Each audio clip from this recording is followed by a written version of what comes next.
আগামী ফেব্রুয়ারিতে জাতীয় সংসদ নির্বাচন। প্রধান উপদেষ্টার বারবার ঘোষণার পর নির্বাচনের প্রস্তুতি শুরু করেছে আমাদের দেশের রাজনৈতিক দলগুলো, কিন্তু তারপরও কেন জানি একটা সংশয় রয়ে গেছে সাধারণ মানুষের মধ্যে নানা কারণে। কারণ বিশেষ করে আমরা যখন দেখছি যে প্রধান রাজনৈতিক দল বিএনপি বারবার বলছেন যে নির্বাচন নিয়ে ষড়যন্ত্র হচ্ছে, আবার এদিক দিয়ে জামায়াতে ইসলাম সহ বেশ কয়েকটি দল পিআরের দাবিতে রাজপথে আছেন। তাহলে কি হচ্ছে আসলে? এইসব নিয়ে কথা বলতে আজকে সংবাদ বিশ্লেষণে অতিথি হিসেবে আছেন আমাদের রাজনৈতিক বিশেষজ্ঞ সুপ্রিম কোর্টের আইনজীবী জনাব আবু হেনা রাজ্জাকি। আপনাকে স্বাগত। আমরা একটু যদি বলি যে আমরা একটু যেতে চাই যে নির্বাচন নিয়ে কি কেন এত অনিশ্চয়তা, কি অপেক্ষা করছে সামনে, এই শব্দটা বিশেষ করে আমরা সবসময় মানুষের ভিতরে এখনো দেখি যে বারবার কেন বলতে হবে। যে আপনার প্রেস সচিবের মুখ থেকে বলছে যে নির্বাচন ফেব্রুয়ারিতেই হবে, প্রধান উপদেষ্টা যে কোনো ভাষণেই ঘুরিয়ে ফিরে নির্বাচনের কথা বলছেন যে ফেব্রুয়ারিতেই হবে, কিন্তু আমরা একটু যদি তাকাই রাজনৈতিক দলগুলো আবার বলছে যে না ষড়যন্ত্র হচ্ছে, আবার মাঠে দেখছি যে রাজনৈতিক দলগুলো পিআর পদ্ধতির দাবিতে আন্দোলন করছে। আসলে কি হচ্ছে সামনে, আসলে কি হবে? ধন্যবাদ আপনাকে এবং আপনার মাধ্যমে নাগরিক টিভির দর্শক শ্রোতা সবাইকে আমার শুভেচ্ছা। আপনি বিষয়টা লক্ষ্য করবেন, একটা হলো মানে অস্পষ্ট আর একটা স্পষ্ট। অস্পষ্ট কোনটা? নির্বাচন নিয়ে ষড়যন্ত্র দেখতে পাচ্ছি, যিনি বলছেন কথাটা তাকেই তো বলতে হবে ষড়যন্ত্রটা কি, নয়তো ইটস এ ভেগ টার্ম। আপনি ভেগ টার্ম এই জন্য বলছি, আপনি বলে রাখেন যে তেমন কিছু যদি হয় তাহলে ওই বলছিলাম এই ভেগ টার্ম চলবে না বাংলাদেশে, সেই রাজনীতি এখন নাই। ট্রেডিশনালি 53 বছর যাবত বলতেছে রাজনীতিতে শেষ কথা বলতে কিছু না, এটা তামাশা না। আপনি শেষ কথা বলতে কিছু না নাই, সকালে একটা বিকেল একটা বলবেন, রাজনীতি সেখানে নাই।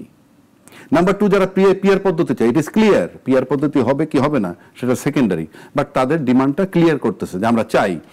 ওনারা চাই পিআর পদ্ধতি, আপনি দেখতেছেন ষড়যন্ত্র। কেন হবে? কেন?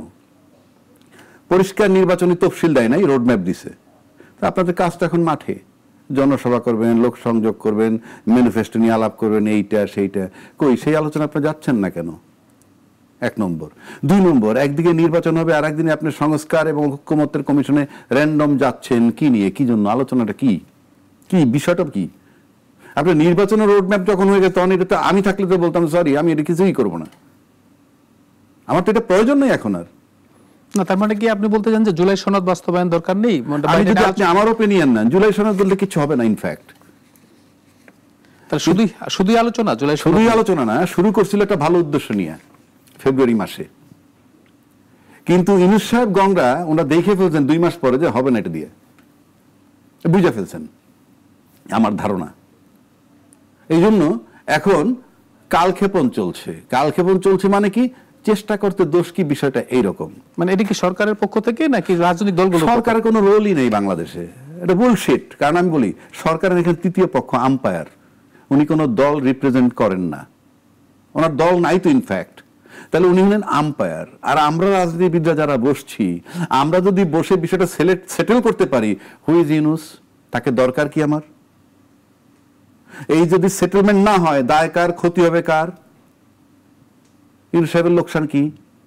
উনি তো রাজনীতিবিদ না, উনি তো কালকে বাদে পরশু চলে যাবেন। ওনার তো কোনো রাজনৈতিক কমিটমেন্ট থাকলেই কি না থাকলে কি, আমি তর্কের খাতিরে বলছি। এটা রাজনৈতিক দলগুলোর দায়িত্ব এবং সবচেয়ে বেশি রেসপন্সিবল, সবচেয়ে বড় দায়িত্ব দল হিসাবে যিনি আছেন তার সবচেয়ে বড়। ওনাকে নির্বাচনটা আদায় করে নিতে হবে, কারণ নির্বাচন করলে ওনার বিজয় সুনিশ্চিত। কাজে এই সমস্ত বিশৃঙ্খলা, এই সমস্ত সংশয় যদি আপনাদের থাকে নির্বাচন নিয়ে, তাহলে তো এটা আপনি আস্তে আস্তে আরো অনিশ্চয়তার মুখে যাবেন। আপনি ষড়যন্ত্র কোথায় ক্লিয়ার করতে হবে, ক্লিয়ার না করলে আপনি ভেগ টার্ম। আমি আবারও বলছি এটা ভেগ টার্ম।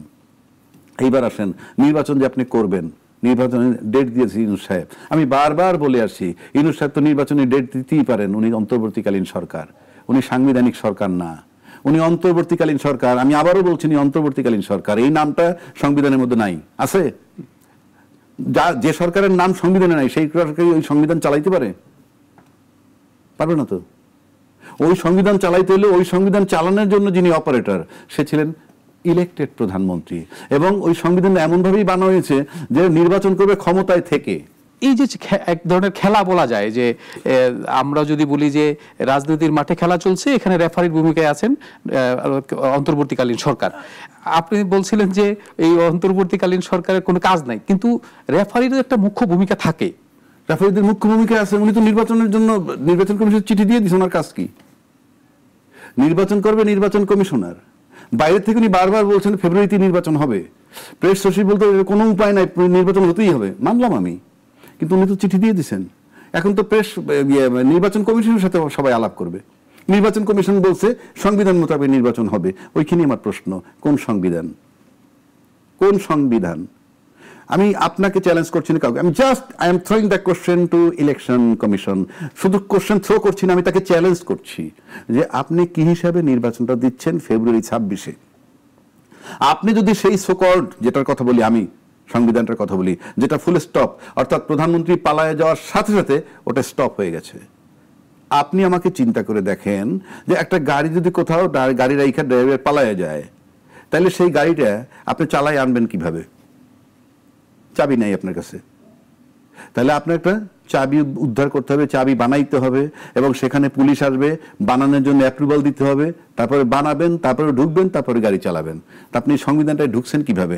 সংবিধান তো বলা নাই যে পালায়ে গেলে কি হবে, সেটা পালায়ে গিয়ে সংবিধানটা স্টপ করে চলে গেছে। তার মানে কি প্রচলিত আমি বলছি সংবিধান স্টপ, জাস্ট বিলুপ্ত হয়েছে। কারণ কল্পনা করেন যদি তিনি না পালাইতেন তাহলে কি করতেন? 29 সাল পর্যন্ত ক্ষমতায় থাকে আবার ইলেকশন কমিশনের বলতেন নির্বাচন, সে মেয়াদ শেষ হওয়ার 90 দিনের মধ্যে আরেকটা নির্বাচন করতেন।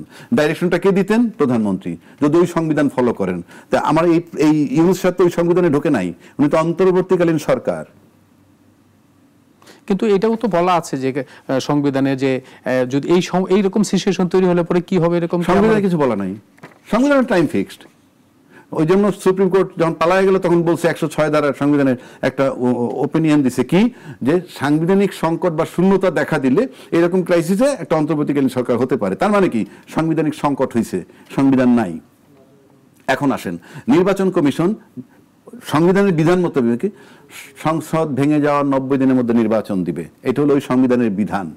তাহলে আপনি সংসদ ভাঙছে কবে? 6 তারিখ ভাঙছে। আপনি মনে আছে 7 তারিখ বিএনপি কিন্তু পল্টনে জনসভা করছিল, জনসভা করে বলছে 3 মাসের মধ্যে নির্বাচন চাই। তখন তো ইউনূস সাহেব ওত নেন নাই। কার কাছে চাইছেন? সরকারটা কে? এই প্রশ্ন কেউ করছে? আমি আরো কিছুদিন আগে এটা রেস করছি। সরকার ছিল এই দেশে, সরকার ছিল সেনাপ্রধান। উনি 5 তারিখে বলছেন আমি আপনাদের দায়িত্ব নিলাম, আর একটা গুলিও চলবে না, সমস্ত হত্যার বিচার হবে, সমস্ত ফৌজদারি অপরাধের বিচার হবে, আমি আপনাদের দায়িত্ব নিলাম। বলছে কিনা? হ্যাঁ বলেছে। তারপরে যখন বিএনপি বলছে যে নির্বাচন চাই 3 মাসের মধ্যে, তার মানে ওই সংবিধানের বিধান মোতাবেক ওই ভাঙার পর 3 মাসের মধ্যে নির্বাচন তারা চাইছিল। তাহলে কি আমরা ছিল সেনাপ্রধান ওই 4 দিনের 5 তারিখ থেকে 8 তারিখ পর্যন্ত। না, আমরা যেটা বলি যে সরকার ছিল না, এটা জাস্ট রং। কোন রাষ্ট্র 1 মিনিটের জন্য সংবিধান ছাড়া থাকবে না, কোন রাষ্ট্র 1 মিনিটের জন্য সরকার ছাড়া থাকবে না। 5 তারিখ থেকে 8 তারিখ পর্যন্ত যে আমি দায়িত্ব নিলাম, এইটাই সংবিধান। আমি দায়িত্ব নিলাম, ব্যক্তি প্রধানমন্ত্রী মানে প্রধান নির্বাহী দায়িত্ব পালন করছেন, আর আমি দায়িত্ব নিলাম মানে সংবিধান। ইউনূস সাহেবও দায়িত্ব নিছেন অলিখিত সংবিধান মোতাবেক। এখন ইউনূস সাহেব নির্বাচন কমিশনকে নির্বাচন করতে বলছে, ওই নির্বাচন কমিশন চুপ থেকে নির্বাচন চালানো উচিত। কিন্তু যখনই সে বলছে সংবিধান মোতাবেক নির্বাচন, ওই সংবিধানে সে নাই। এখন রাস্তা একটা আছে, সেই রাস্তা হলো জুলাই ঘোষণাপত্র করছে 5ই আগস্ট, সেটাকে সংশোধন করতে হবে। এই একটা রাস্তা কি, যে এই সরকারের মেয়াদ 7ই আগস্ট 2024 থেকে 8ই আগস্ট 2024 থেকে 30 জুন 2026 পর্যন্ত মেয়াদ দেওয়া হইল, এবং এই সময় একটা নির্বাচন কমিশন গঠন করবেন, এবং উনি নির্বাচন করে চলে যাবেন। ওইটা সংশোধন আকারে ঢুকাইতে পারেন। নয়তো আমি বলে দিচ্ছি ওই সংসদ পর্যন্ত যাওয়ার পথটাই থাকবে অবৈধ। আপনি যদি সংবিধানটা খেয়াল করেন, কেউ বাঁচতে পারবে না, কেউ বাঁচতে পারবে না। আমি চ্যালেঞ্জ করে বলছি, সংবিধানের 7 অনুচ্ছেদে বলা আছে, এই সংবিধান যদি কেউ কোনোভাবে ভায়োলেট করে কিংবা চেষ্টা করে কিংবা ভাঙার জন্য ষড়যন্ত্র করে, এই সংবিধান অমান্য করার জন্য তাদের কিন্তু প্রচলিত আইনের সর্বোচ্চ শাস্তি মৃত্যুদণ্ড পর্যন্ত হইতে পারে। আমার বানানো না, সংবিধানে আছে। তা আপনি যে সংবিধানটা নিয়ে খেলা করতেছেন, আপনি এখন গয়রহ ধামাচাপা দিয়ে নির্বাচন করলেন, পার্লামেন্টে গিয়ে বসলেন, কিংবা এখন যদি কেউ রিটও করে, এখন রিটে বলবে যে হ্যাঁ, কারণ আমরা তো জানি রিটে যখন যে থাকে তার প্রভাবে রেজাল্ট হবে। তাহলে কি আপনি বলতে চান যে জুলাই, আমি যেটা বলছিলাম, নির্বাচন দিয়ে একটা গয়রহ কোথাও আমরা মানলাম চললাম, নো, একটা রাষ্ট্র তামাশা না। আপনি একটা 25,000 টাকার বাড়ি ভাড়া দিলে এগ্রিমেন্ট লাগে নাকি লাগে না? অবশ্যই লাগে। 25,000 টাকার বাড়ি ভাড়া এগ্রিমেন্ট লাগে। আর আপনার রাষ্ট্র, আপনি সংসদে যাবেন, দেশ চালাবেন, 18 কোটি লোকের নেতৃত্ব দিবেন, সারা বিশ্বের সাথে যোগাযোগ রাখবেন, আপনি বাহিনী চালাবেন, সরকার চালাবেন, আপনি তামাশা গয়রহ দিয়ে যাবেন, ইউ আর বাউন্ড। আপনাকে একটা কাগজ তৈরি করে যেতে হবে, একটা আইনি প্রক্রিয়া দিয়ে যেতে হবে। আপনি যেটা বলছিলেন যে আসলে কি হচ্ছে বা কি হবে, এই জায়গাটা থেকে যদি আপনি আবার একটু বলতেন। না, বললামই তো, যদি আপনি আজকে যদি একটা কাগজি রূপ না দিয়ে, অর্থাৎ একটা বৈধতা নিয়ে না যান, একটা আইনি রূপ, আইনি বলতে কি, ওই যে বললাম মেয়াদটা ঠিক করেন ইউনূস সরকারের, এই টাইমের মধ্যে নির্বাচন দিয়ে যাবেন, এটা বইলে যদি আপনি পার্লামেন্ট পর্যন্ত যান, তাহলে আপনি মোটামুটি সেফ, অর্থাৎ জুলাই ঘোষণাপত্র সংশোধন করে। আর তা নাহলে কিন্তু আমি বললাম তো, আজকে হোক 5 বছর পরেও হোক, এই নির্বাচন কমিশন অবস্থা নুরুল হুদার মতো হবে। এবং যারা যে কোনো লোক যে কোনো সময় ভিক্টিমাইজ হইতে পারেন যদি কখনো অ্যাডভার্স গভর্নমেন্ট চলে আসে। মানে আজকে যে গভর্নমেন্ট যারা হতে যাচ্ছেন, তাদের বিরুদ্ধে কোনো সরকার যদি কখনো এসে পড়ে, 15 বছর পরে কৈফিয়ত দিতে পারে এবং তাদের মৃত্যুর শাস্তি দিতে পারে, মৃত্যুদণ্ড দিতে পারে। আপনাকে যদি আরেকটু ছোট্ট প্রশ্ন করি, যে এই পিআর পদ্ধতির মাধ্যমে কি এটা সমাধান হতে পারে? পিআর পদ্ধতি, আপনি প্রথম হলো পার্লামেন্ট যাওয়া, আপনি যান। আর পিআর পদ্ধতির মাধ্যমে যদি নির্বাচন করেন, অনেকে বলে পিআর পদ্ধতি জনগণ বোঝে না। আমার জনগণের বোঝার কোনো দরকার নাই। বা জনগণ ট্রেডিশনালি মার্কারে ভোট দেয়। মানুষ যারা বলে যে পপুলার লোকের ভোট দেয়, জাস্ট বুলশিট। আমি যদি আজকে একটা জায়গায় এলাকার থেকে আমাকে দাঁড়া করায় দেয় যে তুমি ওই ধানের শীষে নির্বাচন করো, ওই এলাকায় আমার কেউ চেনে না, আমি পাশ করব না? কেন করব? মার্কার কারণে। মার্কা যুগ যুগ ধরে মার্কায় বুলশিট মানুষকে প্রতারণা করতেছে, লোকগুলাকে, দেশের জনগণগুলাকে রাজনীতিবিদরা বোকা বানায়। আবার রাজনীতিবিদরা অনেকে বলে যে তারা বোঝে না। I am sorry, you get lost.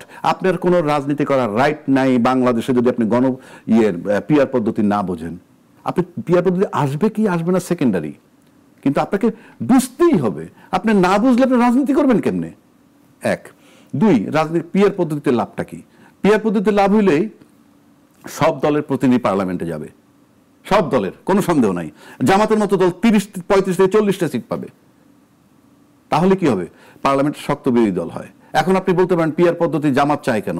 আমি বলছি না, দেশকে ভালোবেসে চায়। উনি চায় এই জন্য পিআর পদ্ধতি ছাড়া নির্বাচন করলে 2-3টা সিট বা 5টা সিট পাইতে পারে। আবার বিএনপি সিট পিআর পদ্ধতি চায় না কেন? পিআর পদ্ধতি আসলে বিএনপি পিআর পদ্ধতি ছাড়া 220-30টা সিট পাইতে পারে। পিআর পদ্ধতি আসলে সে 150টা সিট পাওয়া কঠিন হবে।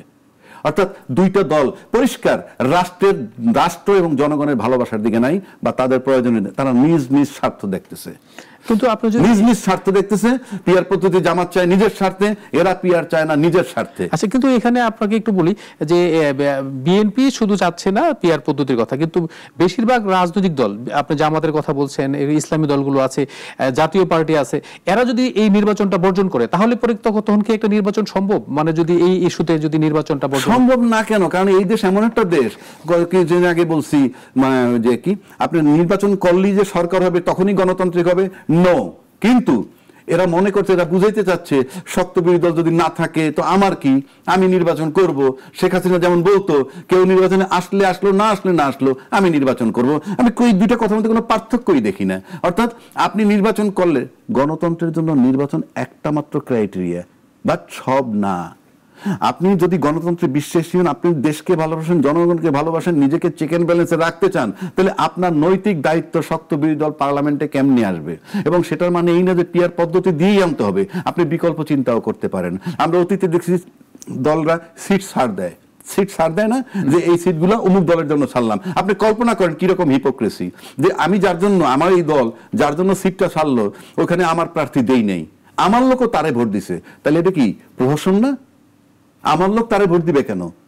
তার মানে যে মার্কায় ভোট দেয়, সিদ্ধান্তে ভোট দেয়, ব্যক্তি পছন্দটা বুলশিট এখন ইলেকশনের সময় সুবিধা নেওয়ার জন্য কাজে লাগাচ্ছে।